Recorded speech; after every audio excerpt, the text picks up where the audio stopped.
अस्सलाम वालेकुम। अब मैं इस लेक्चर में मैं 3-4 टॉपिक कवर करूंगा। हमने जब कोई लेयर्स बनाते हैं तो उसका कोई नाम ही देते हैं। अब उस नाम को हमने चेंज कैसे करना है। अब जैसे ये हमारे पास लेयर्स है, जब हम लेयर्स को यहाँ से क्रिएट करते हैं तो यहाँ से नाम ये ऑटो ही ले लेता है, यहाँ पे ऑटो ही नाम उसका मांग लेता है। अगर हम लेयर्स को यहाँ से भी क्रिएट करते हैं तो ये भी इसका ऑटो नाम ही ले लेता है। जब हम लेयर्स को यहाँ से क्रिएट करते हैं तो ये डिफ़ॉल्ट नाम ही आ जाता है। अब इस नाम को अगर हमने चेंज करना है तो उसका आसान सा तरीका है, उस पर आप डबल क्लिक कर दें उसके नाम पर और वो टेक्स्ट बॉक्स में कन्वर्ट हो जाएगा और यहाँ पे कोई भी आप नाम दे दें। जैसे यहाँ मैंने दिया आइकॉन। अब ये लेयर हमारी आइकॉन लेयर बन गई। अगर हमने इस लेयर का नाम चेंज करना है, इस पर हमारा स्टार है, इस पर हम क्लिक करके इसे नेम चेंज कर देते हैं बॉक्स। ठीक, जब डबल क्लिक करेंगे तो उसका नाम चेंज हो जाता है। बस वो टेक्स्ट बॉक्स में कन्वर्ट हो जाता है। आप उसका नाम आप चेंज कर सकते हैं। अब अगर आप इसका नाम चेंज करना चाहते हैं, हेडर करना चाहते हैं, हेडर करके और आप उसी लेयर पर दोबारा क्लिक कर दें तो नाम चेंज हो जाएगा। अब नेक्स्ट हमने लेयर को डिलीट कैसे करना है। इसके लिए सिंपल सा ही है। आप अगर ये लेयर है, इस लेयर को डिलीट करना है, आप इस लेयर को सिलेक्ट करके अपने कीबोर्ड से डिलीट प्रेस कर दें तो लेयर डिलीट हो जाएगी, यानी लेयर डिलीट हो गई। अगर आप यहाँ से ऑप्शन मेन्यू में आते हैं, यहाँ पे डिलीट लेयर्स है, इस पर क्लिक करेंगे तो आपसे यहाँ से पूछ लेगा delete the layer text. Layer delete करनी है, यस करेंगे, ये लेयर डिलीट हो जाएगी। अब टाइप लेयर में आप यहाँ से भी आके इस लेयर को डिलीट कर सकते हैं।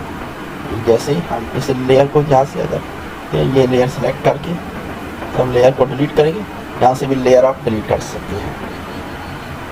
अब नेक्स्ट में हम देखते हैं नेक्स्ट क्या किसी लेयर को हमने हाइड कैसे करना है और शो कैसे करना है।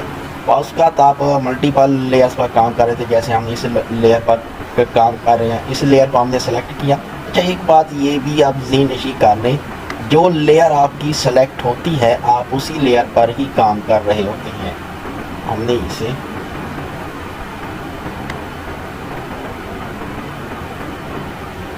वाला कर देंगे।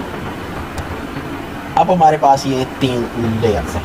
अगर मैं इनमें से कोई लेयर को यानी शो नहीं कराना चाहता, उसे इनविजिबल कर देता, उसे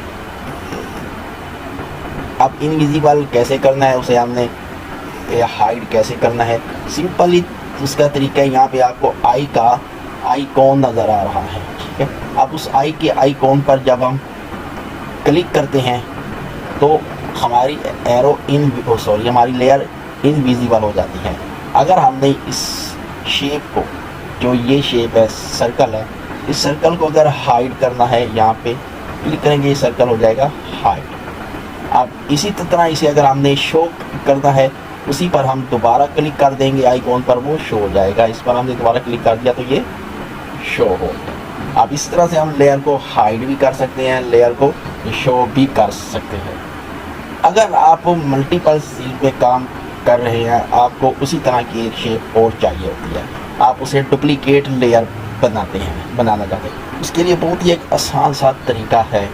आप आल्ट की प्रेस करके जिस भी लेयर्स पर कर्सर लेकर आएंगे तो आपका कर्सर इस तरह का दिखाई देगा। इसका मतलब ये होता है कि आप इसकी डुप्लीकेट बनाना चाह रहे हैं। अब इसी पर आप क्लिक करके इसे ड्रैग कर लें। जब ड्रैग करेंगे तो इसी लेयर की एक डुप्लीकेट लेयर बन जाएगी। यहाँ पे लिखी हुई आ जाएगी हेडर कॉपी। आपने हेडर को कॉपी कर दिया है, बस सिंपली आल्ट की प्रेस करके और उस लेयर को ड्रैग कर दिया। और दूसरा मैं इस लेयर को डिलीट कर देता हूँ यहाँ से, ठीक, यहाँ से इसे डिलीट कर।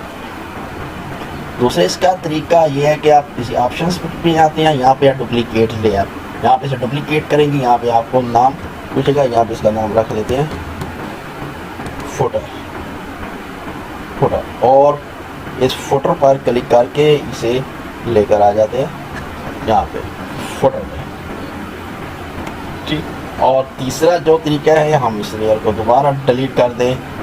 तीसरा जो तरीका है, आप इस लेयर्स के मेन्यू में आते हैं और यहाँ पे डुप्लीकेट लेयर कर देते हैं, उस लेयर का कोई नाम दे देते हैं, एज इट ही रहने दें हेडर टॉपिक्स।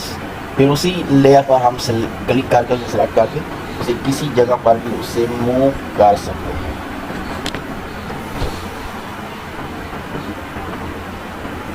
अब हम नेक्स्ट लेक्चर में मैं आपको मज़ीद थोड़ा सा लेयर्स एडवांसमेंट के पर जाएंगे।